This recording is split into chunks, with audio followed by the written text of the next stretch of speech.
শুধু মেয়েরাই যত্ন নিবে, আমরা পিছিয়ে থাকবো কেন, তাই না? তো আমার কাছে মনে হয় যে নিজের যত্নের একদম ফার্স্ট স্টেপটা শুরু হয় আপনি যখন বাইরের থেকে নিজের টেক কেয়ারটা স্টার্ট করেন। শ্রী, আপনার কোন বডি পার্টের সবচেয়ে বেশি প্রশংসা করেন? শ্রী, ইয়েস, আমার চেস্ট খুব পছন্দ করেন। I understand.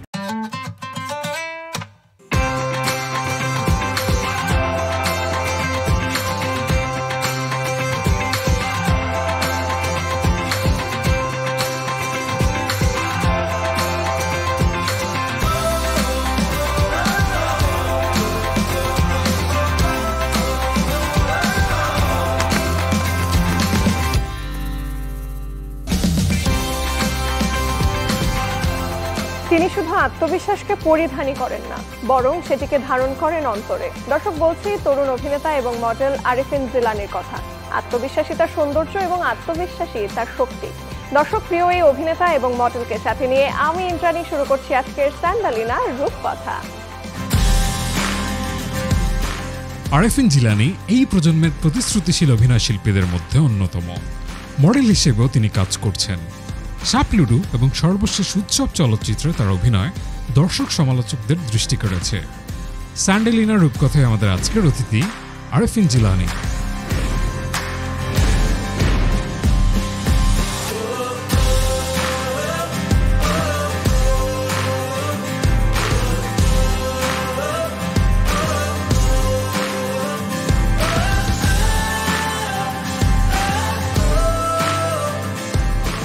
হ্যালো, কি অবস্থা? তারপর কেমন আছেন?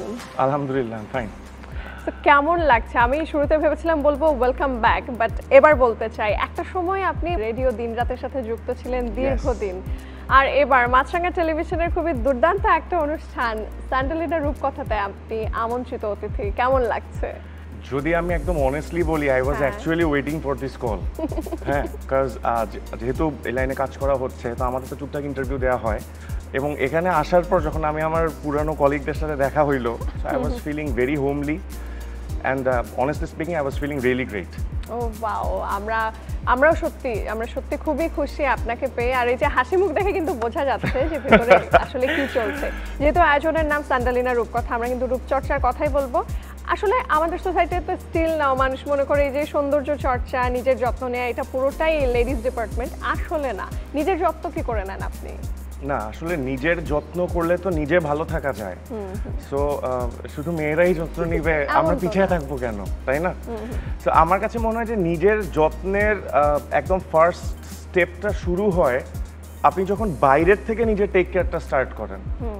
You take like 8 hours sleep daily, or at least 6 hours। হ্যাঁ, 8 hours বলে, বাট 8 hours তো আসলে পসিবল হয় না, বাট অ্যাটলিস্ট 6 ঘন্টা যখন আপনি ঘুমাবেন এবং টুকটাক কিছুটা এক্সারসাইজ অ্যাটলিস্ট উইকে 7 দিনের মধ্যে 4 দিন অ্যাটলিস্ট, আর সেই সাথে পাশাপাশি আমরা টুকটাক যেসব প্রোডাক্টস ইউজ করি সেটার তো একটা ইম্প্যাক্ট আছে অবশ্যই। এন্ড প্রচুর পানি খেতে হবে। আজকে আমাদের ফার্স্ট অ্যানিভার্সারি। Happy anniversary. ও শিজ, এখন কি হবে? এখন হবে ফার্স্ট ওয়াশের 10 মিনিটস পাওয়ার ওয়াশিং এর ম্যাজিক। ফার্স্ট ওয়াশ ডিটারজেন্ট পাউডারের মাল্টি বুস্টার কাপড়ের যে কোনো দাগ ময়লাকে নিমেষে দূর করে এবং কালার গার্ড কাপড়ের রঙকে রাখে নতুনের মতন। সম্পর্কের রং থাকুক ফার্স্ট ডের মতন নতুন। আর জামা কাপড়ের জন্য ফার্স্ট ওয়াশ তো রয়েছেই, সাদার আরেক নাম ফার্স্ট ওয়াশ ডিটারজেন্ট পাউডার। এটা সবচেয়ে ইম্পর্টেন্ট, যেটা অনেকেই ফলো করে বা করে না। আবার একটু লাইফস্টাইলের প্রসঙ্গে আসবো, একদম ভেঙে এবারে জানতে চাই। ছেলেদের ত্বক তো এমনিতে একটু রাফ হয়, স্কিনটার টেক্সচারটাও একটু ডিফারেন্ট হয়, এবং কন্টিনিউয়াসলি শেভ করার কারণে এই জায়গাগুলো তো একটু রাফ হয়েই যায়। আলাদা করে ত্বকের যত্নে আপনি কি করেন? জেনেটিক্যালি সামহাও আমার স্কিন ভালো। হ্যাঁ, এটা হচ্ছে আমি আমার আম্মার স্কিনটা পাইছি, তো আমার স্কিনটা আসলে ওই লেভেলে রাফ হয় না, বাট দেন এগেইন টেক কেয়ারের ব্যাপার যেটা, যেহেতু আমাদের একটু মেকআপ টেকআপ করতে হয়, আমি চড়া আলোতে শুট করতে হয়, একটা জিনিস মেইনটেইন করি, সেটা হচ্ছে আমি মেকআপটা ডেইলি তুলি, এবং ভালো একটা সলিউশন ইউজ করেই তুলি মাইসেলার ওয়াটার দিয়ে।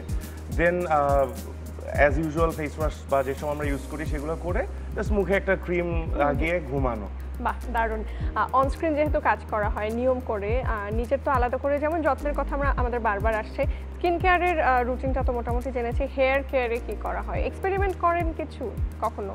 হেয়ার কাট বা কালার? হেয়ার কাটে তো আসলে এক্সপেরিমেন্ট করার মানে আমরা যারা অ্যাক্টিং করি আমাদের চুল একটু বড় রাখতে হয়, কারণ হচ্ছে যখন ক্যারেক্টারটা আসে যেন ওই ক্যারেক্টারের অনুযায়ী কাটা যায়। হ্যাঁ, তো এখন যে কাটটা আছে এটাও কয়েকদিন আগের একটা ক্যারেক্টারের কাট, এখন আবার এখান থেকে বড় হতে থাকবে, যখন আবার ওরকম কোনো একটা কাজ আসবে তখন ওই কাজ অনুযায়ী আমার চুলটা কাটতে হবে। চুলের হেয়ার কেয়ারে আমি চুল নিয়ে আসলে একটু সেনসিটিভ। আমি চুলের হেয়ার কেয়ারে সর্বোচ্চ পরিমাণ চেষ্টা করি to avoid all the chemicals. আচ্ছা। এবং আমি হচ্ছে যে এই শ্যাম্পুটা ইউজ করি, এটা সব ইন্টারনেট থেকে জানার পর আর কি, আগেও জানতাম না আমি এগুলা, তো জানার পর থেকে আমি চেষ্টা করি প্যারাবেন, সালফেট আর সিলিকন ফ্রি শ্যাম্পুগুলো ইউজ করার। ওটা তাহলে ডেইলি ইউজ করা যায়, সেক্ষেত্রে সমস্যা হয় না। এবার একটু ফ্যাশন স্টাইলের প্রসঙ্গে আসবো। আপনাকে দেখেছি সবসময় মানে ট্রেন্ডি কাপড় চোপড়ে আমরা মোটামুটি সবসময় দেখি, and I love your black shirt, overall ডিজাইনটা আমার খুবই ভালো লেগেছে। আচ্ছা, সো নিজেকে কোন ধরনের ফ্যাশন স্টাইলে সবসময় দেখতে নিজে পছন্দ করেন?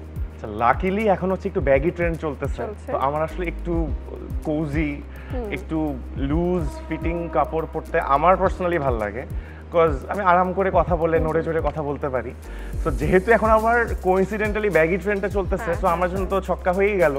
সো আমি একটু ব্যাগি ফিটিং আমার বেশি পছন্দ, বাট প্রয়োজনে মাঝে মধ্যে একটু শিফট করি, তখন দেখা যায় তো হয়তো একটু ন্যারো কাটিং জিন্স পরতেছি, একটু একদম বডির সাথে আটো হয়ে লেগে আছে এরকম কিছু পরতেছি, এটা ডিপেন্ড করে আসলে। আজকে তো আসলে আমার হোমলি এনভায়রনমেন্টে আসলাম, তো আমিও একটু কোজি ভাবে থাকতে চাইলাম আর কি। আচ্ছা, আপনার হাইট কত by the way?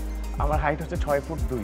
By the way, আমরা কিন্তু এখন আমাদের আড্ডার এই স্টাইলটা একটু স্পাইস আপ করব, কারণ আমরা চলে যাব এখন আমাদের র্যাপিড ফায়ার রাউন্ডে।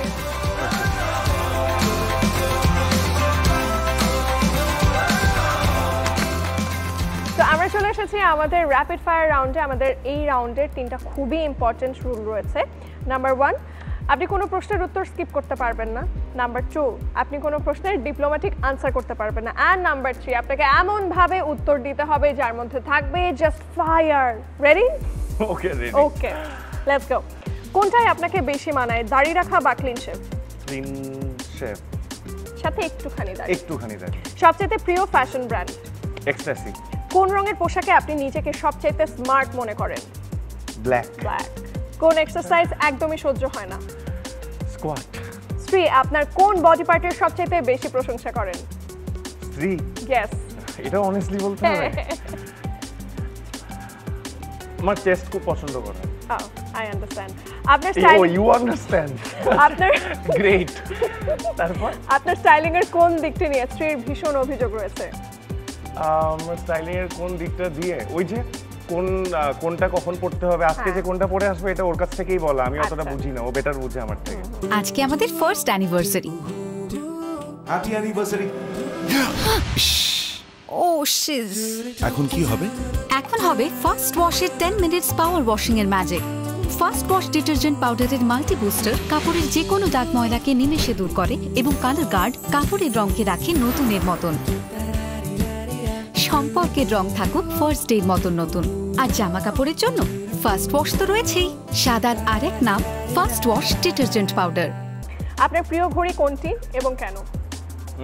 মাইকেল কর্স আমার খুব পছন্দের ঘড়ি। And why? ভালো লাগে আর কি একটা। আচ্ছা, ঘড়ি পরার ক্ষেত্রে আপনার স্টাইল কেমন? ক্লাসিক, স্পোর্টি নাকি trendy? Trendy and sometimes classic. আপনাকে যদি একটি স্ট্রিট ফুডের নামে ডাকা হতো, কোনটি হতো আপনার নাম? রাজকাচুরি। ও কি কিউট। কোন ব্র্যান্ডের পারফিউম আপনার কালেকশনে সবচাইতে বেশি? আমার মনে হয় এক্স এর পারফিউম সবচেয়ে বেশি। ওকে, কতগুলো আছে? গুণই নেই। ঢাকার কোন রেস্টুরেন্টে গেলে মনে হয় এটাই আমার জায়গা? Crimson cup. ও, রান্না করে খাওয়াতে ভালোবাসেন নাকি খেতেই ভালোবাসেন? খেতে ভালোবাসি। নিজেকে কোন সিনেমার চরিত্রের মতন ভাবেন? ধুমের জন ইব্রাহিম ভাবি। বিয়ের আগে মোট কতবার প্রেম করেছেন? 2-3টা। কখনো প্রেম করতে গিয়ে বাসার কারো কাছে বা শিক্ষকের কাছে হাতে নাতে ধরা পড়েছেন? হ্যাঁ। বাড়িতে ঘুমের সময় কি পরে বিছানায় যান? আমি মোস্টলি একটু ট্রাউজার বা শর্টস। কমফোর্টেবল। হ্যাঁ। ওকে, বন্ধুদের সাথে ট্রিপ নাকি জীবন সঙ্গিনীর সাথে ট্রিপ? জীবন সঙ্গিনীর সাথে ট্রিপ। Safe answer. সেফ আর বাংলা খাবার নাকি বিদেশি খাবার? বাংলা খাবার। সুইমিং পুলে সুইম করা নাকি বিচের ধারে সমুদ্র উপভোগ করা? বিচের ধারে সমুদ্র উপভোগ করা। ওকে, জ্যোৎস্না রাত নাকি বৃষ্টির দিন? বৃষ্টির দিন। আচ্ছা, এবার হ্যাঁ কিংবা নাতে উত্তর দিতে হবে। জীবনে একবার হলেও চুরি করেছেন? হ্যাঁ। বিনা আমন্ত্রণে বিয়ে বাড়িতে খেয়েছেন? হ্যাঁ। উইয়ার্ড খাবার ট্রাই করেছেন? হ্যাঁ। মাঝ রাস্তায় ডান্স করেছেন? হ্যাঁ। নিজেকে অনেক দামি কিছু গিফট করেছেন? না। আপনি খুবই দারুণ একটা মানুষ। আড্ডার এই সময়টা খুবই ভালো কেটেছে আমার। আপনার কেমন কেটেছে? ফ্যান্টাস্টিক। অ্যাজ আই সেই যে আবার নিজের ঘরে আসলাম, সো এটা আমার জন্য একটা খুবই আনন্দের ব্যাপার, আমার খুবই ভালো লাগছে। এক্স্যাক্টলি। আর স্যান্টালিনা রূপকথার পক্ষ থেকে আপনার জন্য রয়েছে একটি আকর্ষণীয় gift hamper. Wow, thanks to Sandalina and of course thanks to Machranga for bringing back their style to home once again. তো আমি আরো চাবো যেন আমি আরো আসতে পারি এখানে।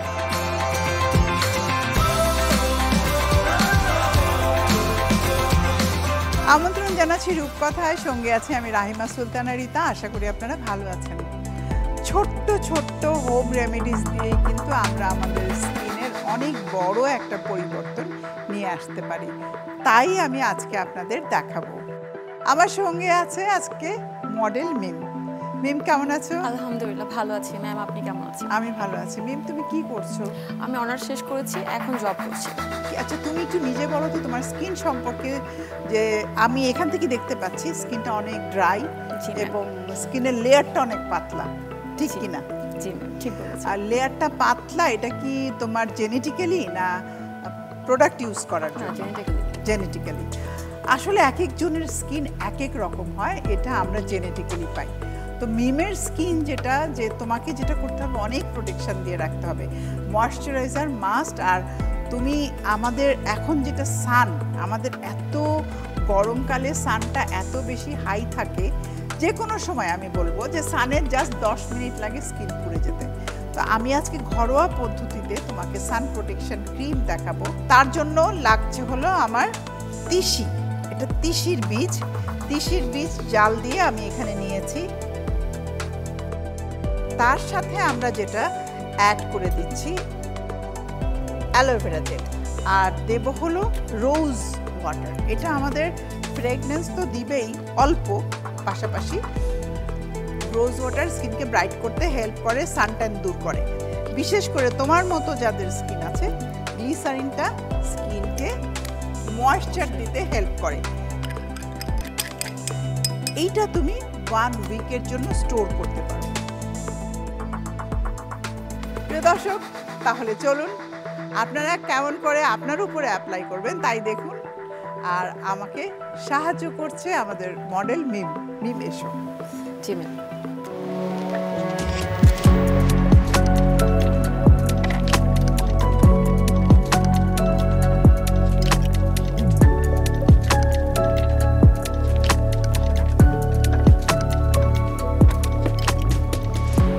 প্রথমে যেটা করতে হবে, সান প্রোটেকশন ক্রিম ব্যবহার করার কিছু সিস্টেম আছে, সেটা মানতে হবে। প্রথমেই ময়শ্চারাইজার ইউজ করতে হবে, কারণ এইটা আর মোছা যাবে না।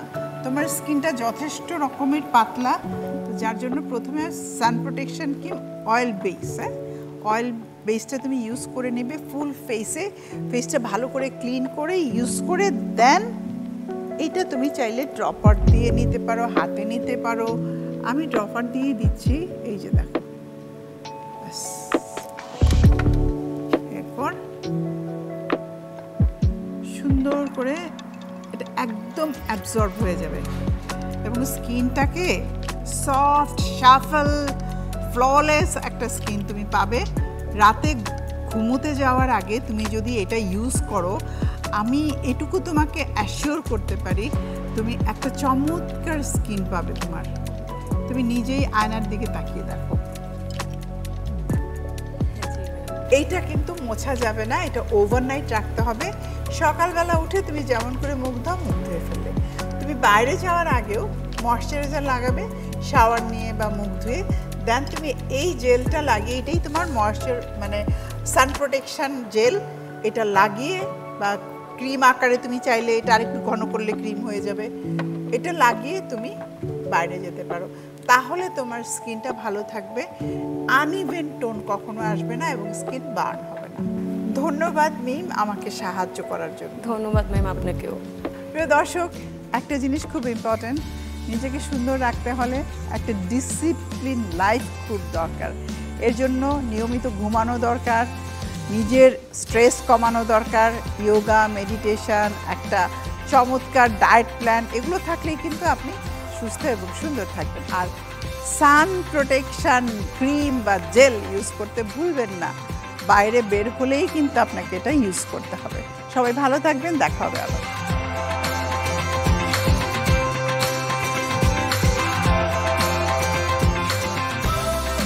প্রিয় দর্শক, আপনাদেরকে অভিনন্দন জানাচ্ছি আপনাদের প্রিয় অনুষ্ঠান স্যান্ডেলিনা রূপকথায়। সাথে আছে আমি সালদিন, আমার সাথে আছে শ্রাবণ এবং শিলা। চলুন এ পর্বে আমরা দেখব যোগার মাধ্যমে খুব সহজে কিভাবে থাইরয়েড সমস্যা থেকে পরিত্রাণ পেতে পারি।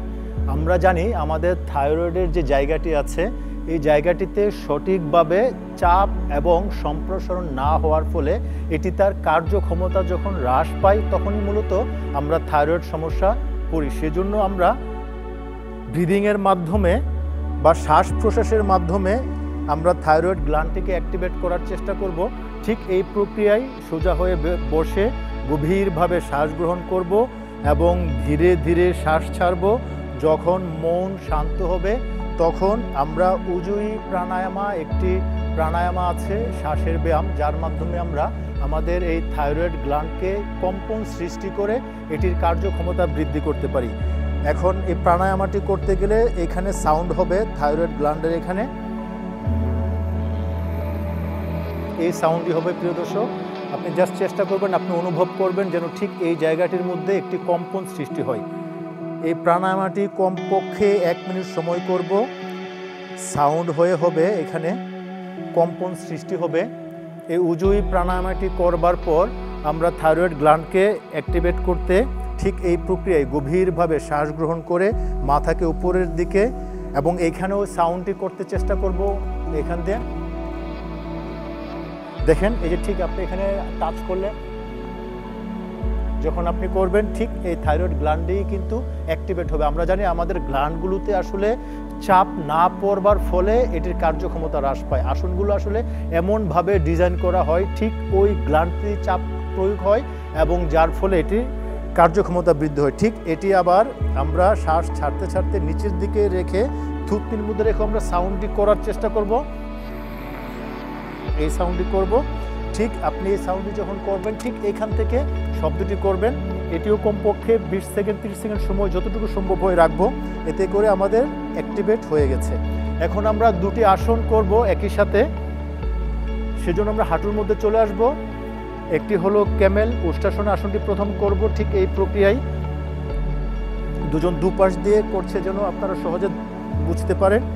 গভীরভাবে শ্বাস নিয়ে দুটো হাতকে, প্রিয় দর্শক লক্ষ্য রাখুন, আপনি যখন বুককে সামনের দিকে প্রসারিত করবেন আমাদের থাইরয়েড গ্ল্যান্ডের জায়গাটি কিন্তু সম্প্রসারণ হচ্ছে। এই আসনে আপনাকে মনে রাখতে হবে কোমরটি যতটুকু সম্ভব সামনের দিকে এসে যেন আমাদের থাইরয়েড গ্ল্যান্ডের জায়গাটি সম্প্রসারিত হয়। মনোযোগ থাকবে এই জায়গাটিতে। এখানে কমপক্ষে 30 সেকেন্ড সময় থেকে 1 মিনিট সময় রেখে ধীরে ধীরে আসন থেকে মুক্ত হয়ে আমরা এর একটু উল্টা আসন করব। এই আসনটির নাম হলো র্যাবিট। ঠিক এই প্রক্রিয়ায় মাথাকে, বিশেষ করে মাথার মুকুট বা ক্রাউনকে ম্যাটের মধ্যে ফ্লোরে রেখে হাত দুটো গোড়ালিকে ধরে কোমরটিকে সোজা করব। আমরা কোমরটি যখন সোজা করব উপর দিকে তুলে ধরব, তার ফলে কিন্তু আপনি লক্ষ্য রাখুন আমাদের এই চাপটি সৃষ্টি হচ্ছে। এর ফলে পূর্বের আসনটিতে আমরা এই জায়গাটিকে লেন্থেন বা সম্প্রসারণ করেছি, এবার এটিকে আমরা চাপ দিব। এর ফলে আপনি যখন গভীরভাবে শ্বাস গ্রহণ করবেন ঠিক থাইরয়েড গ্ল্যান্ডটি স্পেসিফিকভাবে এখানে চাপ প্রয়োগ হবে এবং এটি শেষ হয়ে যাওয়ার পর ধীরে ধীরে এই আসন থেকে মুক্ত হয়ে আমরা পিঠের উপর শুয়ে পড়ব। শুয়ে দুজন দুটি আসন দেখাবে, শিলা দেখাবে হলাসনা, শ্রাবণ দেখাবে শোল্ডার স্ট্রেন। দুটি একই প্রক্রিয়ায় গভীরভাবে শ্বাস গ্রহণ করে পা দুটো উপর দিকে তুলে দিয়ে শোল্ডার স্ট্রেনের জন্য কোমরকে সোজা রেখে আমরা চেষ্টা করব যতটুকু সম্ভব সোজা রাখবার। এর ফলে কিন্তু রক্তচাপ আমাদের নিচের দিকে পড়ছে এবং থাইরয়েড গ্ল্যান্ডটিতে চাপ প্রয়োগ হচ্ছে, যার ফলে থাইরয়েড সমস্যা থেকে আমরা পরিত্রাণ পেতে পারি। এখানেও কমপক্ষে আমরা 30 সেকেন্ড সময় থেকে 1 মিনিট সময় থাকবো। অন্য প্রক্রিয়াটি আমরা যতটুকু পারি ততটুকুই আমরা করব, প্রেশার করব না। এখানেও আমরা শ্বাস প্রশ্বাস স্বাভাবিক রেখে তারপর ধীরে ধীরে হাঁটু ভেঙে আমরা শবাসনায় সম্পূর্ণ বিশ্রামের মাধ্যমে আমরা আমাদের যোগা আসনগুলো শেষ করব। প্রিয় দর্শক, আগামী পর্ব দেখবার আমন্ত্রণ জানিয়ে আজকের মতো এখানে শেষ করছি। ভালো থাকুন, সুস্থ থাকুন, স্যান্ডেলিনা রূপকথার সাথেই থাকুন।